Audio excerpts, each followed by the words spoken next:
Hello everyone, this is Dr. Shantae where Beauty Meets Business, and on this channel we talk about beauty, business, and also making money in West Africa, specifically Liberia and Sierra Leone. So today Doctor's here to talk about things that you need to consider when going back to Liberia. Now, I just left Liberia in 2022, and when I say you guys who are going home to stay or those who are going to visit, these are some things that you might want to keep in mind. Okay, so the first thing is going back to Liberia, you're gonna need to be thinking about solar panels, because that's the modern way today for us to get our lighting, especially at a low cost. So currently Liberia is on generators, which is using by gas, and so things like that, you will be spending a lot of money continuing down that path. So if you want to move into 2022, 2023 with new ideas and new ways to go back home and be more comfortable, then I would definitely say try to get into the solar panels.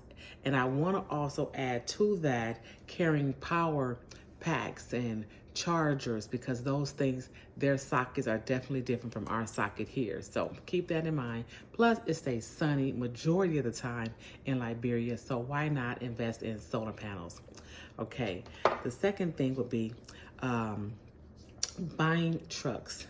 Buying trucks is what you're going to need to maneuver around. Some type of truck. If you have the ability to buy 2 or 3 trucks, get trucks. Don't start with the cars, because the cars, they ride low, and if you're not in the areas where the roads are developed, then you may end up having to either buy another car anyway, or you're just going to have a lot of damages that you're going to always be paying for with your regular car. So my advice to you is to get trucks. When I was there, I had a driver and he drove me around in a Toyota truck. But if you can get a 4Runner pickup truck, some type of truck that kind of up and off the ground, so when you leave off those pavements that's already developed and you're on now just the regular pavement that Liberia has, it's a lot of dirt roads, and so it can be kind of rocky. So I would definitely say get you a truck or invest in that type of opportunity for yourself to get around by having a driver. Okay, the third thing is make sure you're planning yourself well, because I had to plan myself well as far as the meetings I was going to every day.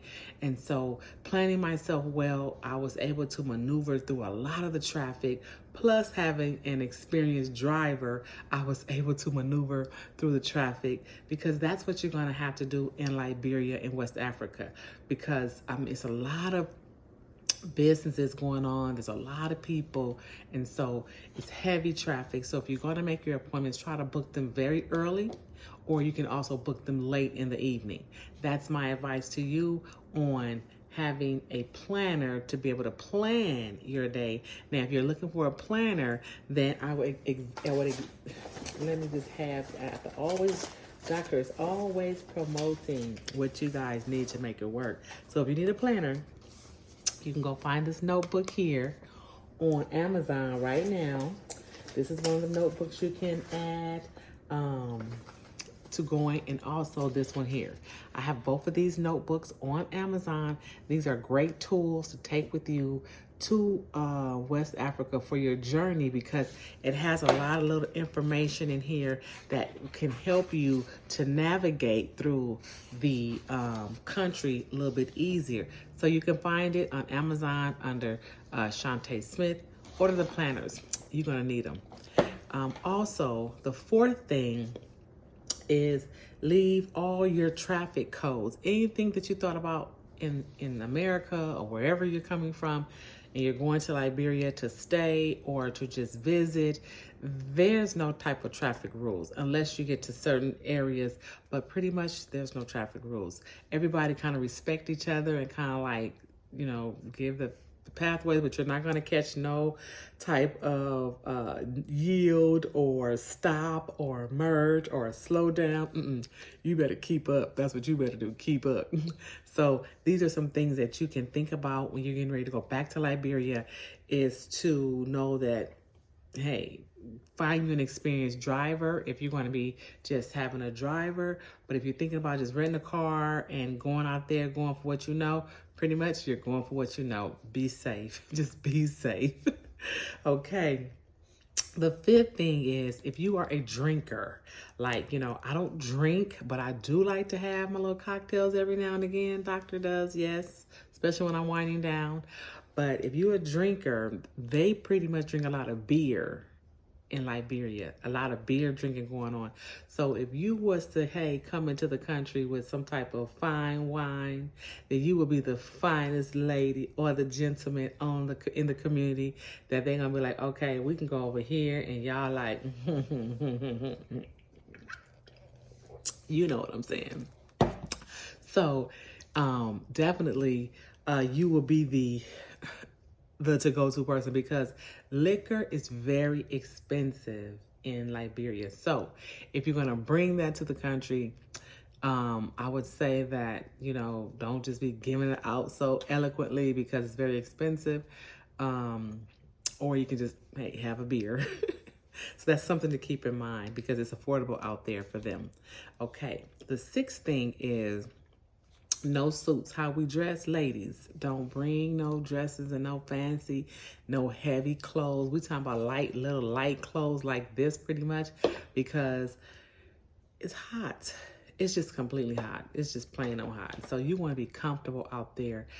Or don't pack heavy, because when you get there, you may just want to go and shop. So I would advise you don't pack heavy. You may want to go get a nice linen for the men, linen suits. Ladies, linen dresses.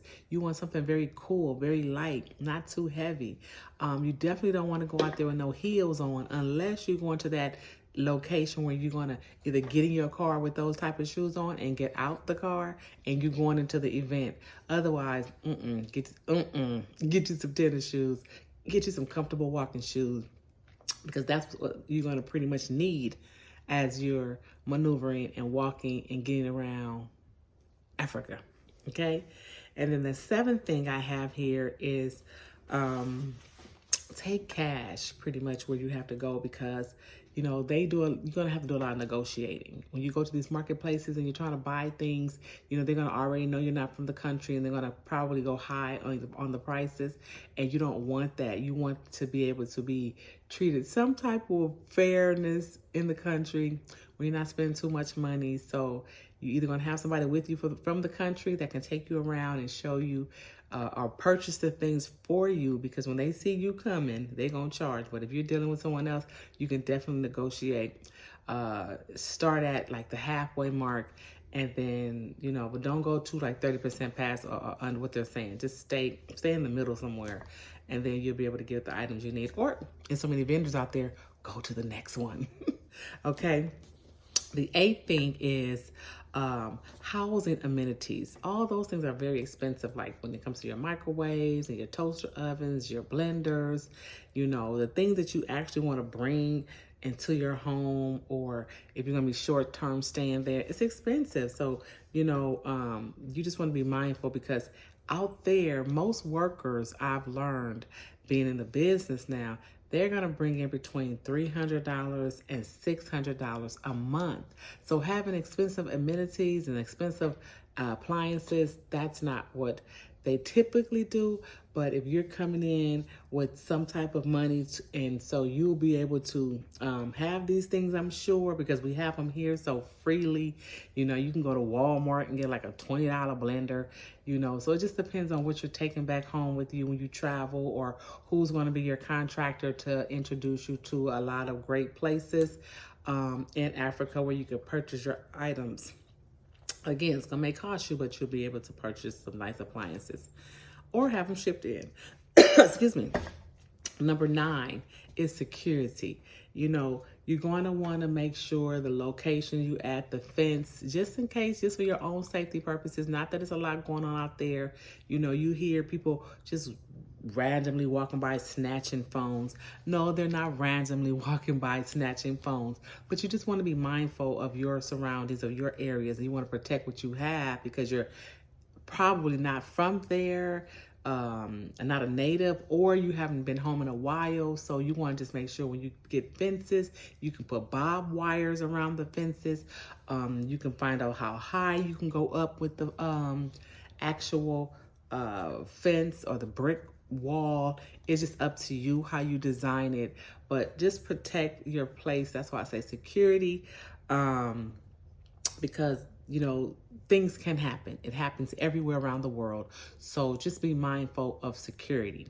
Okay. And that means, if you have the money enough, you can go hire you somebody to secure your compound. But if not, then, definitely when you're building and you're having your project go forward, you're going to need security that can be there to watch your materials and then the home that you're building or whatnot. But working with Dr. Shantae, we handle all of that for you when you're purchasing on the other side or building or creating a way back to home. We definitely help you with the ideas and putting the proper plans in place so you can make sure as you're transitioning, you're doing it successfully. Okay. And then the last one, number 10, again, is just negotiate everything. Not just in the market when you're purchasing things, but even in the homes. Even, if you feel like, you have a certain budget, you want to make sure that budget is really on the table. Like, this is all I have to spend. Can you please find all these items to go inside of this type of budget? And that's what Dr. Shantae does with her team.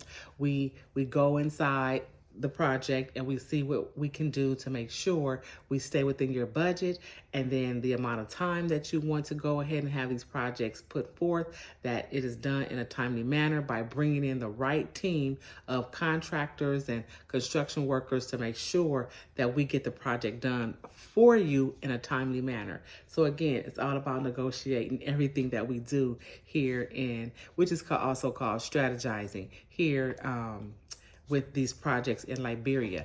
Now, again, we have a company, African Home for Sale, that we do a multiple of projects for anyone that's in the diaspora, which is here in America, also in West Africa. So we're doing like a global opening the market for both sides. So if anyone needs our services as far as assistance, then you could definitely find that on our website, and that's going to be all on the links below. Continue to follow. If you have any questions and you just want to understand something, then definitely leave a comment and I will come back and hopefully, be able to answer everyone that wants to go back to Liberia.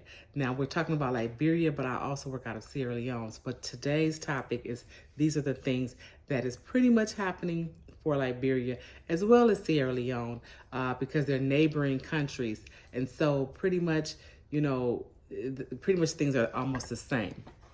I said almost, not all, but almost.